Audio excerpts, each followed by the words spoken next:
मुकदमे शिवरानी के नाम से और नरेंद्र यादव ने अपने नाम से इस पूरी प्रॉपर्टी फिर डाल दिए थे।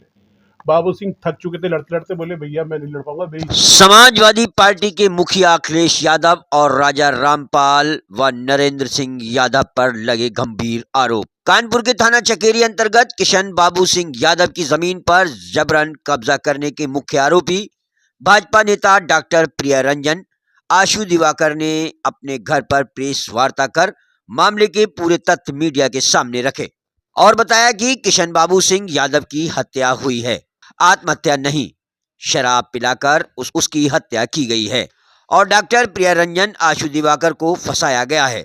साथ ही आशु दिवाकर रंजन ने समाजवादी पार्टी के मुखिया अखिलेश यादव और राजा रामपाल सहित नरेंद्र सिंह यादव पर गंभीर आरोप लगाते हुए कहा है कि अगर वह मामले में दोषी पाए जाएं तो वह अपनी पूरी संपत्ति किशन बाबू सिंह यादव के परिजनों को दे देंगे। अगर समाजवादी पार्टी के लोग दोषी पाए जाएं तो वह अपनी चौथाई संपत्ति पीड़ित मृतक बाबू किशन यादव के नाम करें। वार्ता के दौरान डॉक्टर आशु दिवाकर रंजन ने यह भी कहा कि मृतक बाबू सिंह यादव समाजवादी पार्टी के विरोधी थे। दो मुकदमे शिवरानी के नाम से और नरेंद्र यादव ने अपने नाम से इस पूरी प्रॉपर्टी फिर डाल दिए थे। बाबू सिंह थक चुके थे, लड़ते लड़ते बोले भैया मैं नहीं लड़ पाऊंगा, मेरी पूरी जमीन बिकवा दो आप। 3.5 करोड़ का सौदा तय हुआ था, समथिंग कुछ एग्जैक्टली मुझे नहीं याद है। इसमें बाबू सिंह जी लखनऊ मेरे घर पे ही आए थे और मेरे साथ में रहे थे, मेरी बात हुई, पूरी जमीन का सौदा होना था, सौदा 18 तारीख को होना था। इसी सौदे के साथ जो पहले से अनुबंध में 5.5 बीघा जो अनुबंधित जमीन थी इन तीनों के नाम पर, उसकी रजिस्ट्री भी होनी थी। जो वो वीडियो दिखाते हैं उनके घर,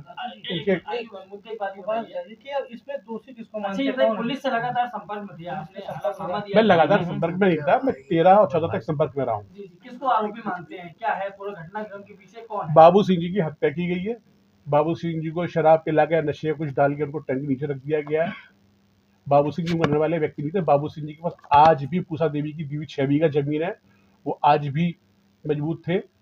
और चूंकि ये अब वो अपनी जमीन का दाखिल खारिज चाहते थे, इस दाखिल खारिज में विजय लक्ष्मी एक्सपोज होती, नरेंद्र सिंह यादव एक्सपोज होते, राजाराम पाल एक्सपोज होते। तो इन्हीं लोगों ने उनकी बेटियां क्यों कह रही कि 6 करोड़ की चेक दी गई थी, वो वापस ले ली गई हमसे ले जा करके, उसके बाद हमारे अकाउंट में कुछ पैसा नहीं आया। अब इस समय बाबू सिंह जी का पूरा परिवार जो है वो नरेंद्र यादव के संपर्क में है, जिनसे वो जीवन भर लड़ते रहे। तो आप अपनी बात कैसे रखेंगे? क्योंकि मैंने आपके सामने रख दिया, खत्म हो जाएगा। मेरे पास क्या करेंगे इसके बाद? मुझे न्यायपालिका पे भरोसा है। न्यायपालिका में मेरा जो है चल रहा है, पेपर सबमिट कर रहे हैं।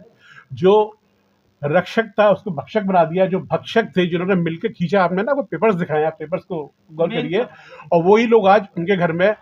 मैं तो एक ही बात कहता हूँ, आप जो नरेंद्र यादव हो गए, दीपक यादव हो गए और ये अभिमन्यु गुप्ता हो गए, इन सबकी कॉल डिटेल निकालना, अपनी डिटेल निकालना, क्लियर हो जाएगा। बाबू सिंह की हत्या किसने करी है?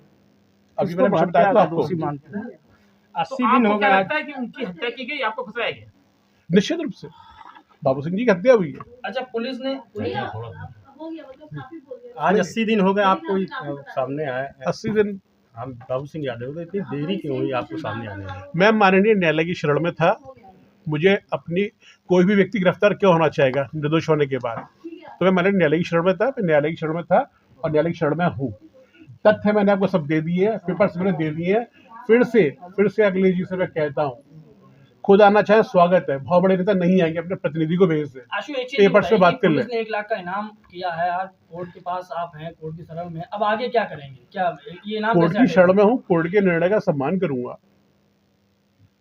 जांच में सहयोग करने के लिए आया हूँ, सहयोग करूंगा। मैं सीबीएम कोर्ट में अपना वर्डिक्ट देके आया हूँ। पुलिस ने जिस तरह की कार्रवाई की है, आपको लगता है कि इतनी जल्दी कार्रवाई हो गई, इसके लिए अब कहाँ गुहार लगाएंगे? पुलिस प्रशासन से मुझे कुछ नहीं कहना है। भारतीय जनता पार्टी और समाजवादी पार्टी में यही फ़र्क है। मुझे ना शिकायत भारतीय जनता पार्टी से है, ना पुलिस प्रशासन से है। मुझ पर आरोप लगा, मैंने पार्टी के किसी भी नेता से कोई मदद नहीं मांगी। स्वयं को निर्दोष साबित करूंगा, सामने आऊँगा, पार्टी अपना प्यार नहीं लौटाएगी। पार्टी ने मुझे 2 बार विधानसभा का चुनाव लड़ाया है, माननीय आयोग का सदस्य बनाया है और 17 साल के कैरियर में मेरे ऊपर एक भी क्रिमिनल केस नहीं है, एक भी करप्शन का केस नहीं है, एक भी ठेकेदारी, पंजीकरण, इन सब का केस नहीं है। और राय रामपाल वो व्यक्ति हैं जो ऑपरेशन दुर्योधन स्टिंग ऑपरेशन हुआ था 25,000 में बिके थे और निष्कासित हुए थे संसद से, जो पिछड़े दलितों का जिम्मा ले रहे हैं, जो पीडीए कर रहे हैं, ये उस कैटेगरी से मेरी लड़ाई है। मैं तो तय कर चुका था कि अब मैं अपना जीवन राजनीति छोड़कर डॉक्टरी में करूंगा, लेकिन आज ये बिगुल फूकता हूँ ऐसे धर्मियों के खिलाफ। अब ये लड़ाई जारी रहेगी। आपने अब इस रजिस्टर्ड वसीयत में आप पढ़िए, जो टाइप्ड है, रजिस्टर्ड है, चढ़ी हुई है। प्रथम पक्ष वृद्ध है, जीवन का कोई ठौर ठिकाना नहीं है, कब मृत्यु हो जावे। प्रथम पक्ष के कोई संतान नहीं है, इस कारण से 19 से मृत्यु के बाद पिंडदान कौन करेगा। इस कारण से 1978 में ही उन्होंने रजिस्टर्ड गोदनामा बाबू सिंह के पक्ष में कर दिया था। जब निसंतान थी पूसा देवी, सर्टिफाइड है, तो सिकंदर सिंह यादव किस प्रकार से पूसा देवी की लड़की के लड़का हो गए, नाती बन गए। तो राय रामपाल जी के बारे में क्लियर वर्डिक्ट हो गया कि उनका बयान as a advocate, as a MLA और इतना जिम्मेदार सदन के सदस्य होने के बाद, विधिक व्यवसाय में होने के बाद, ये 420 सरकारी कूटनीति से कितने बड़े उन्होंने अपराध किए। पूसा देवी मेरी मुवक्किल थी। सिकंदर सिंह श्रीमती पूसा देवी का नाती है, यानी लड़की का लड़का है।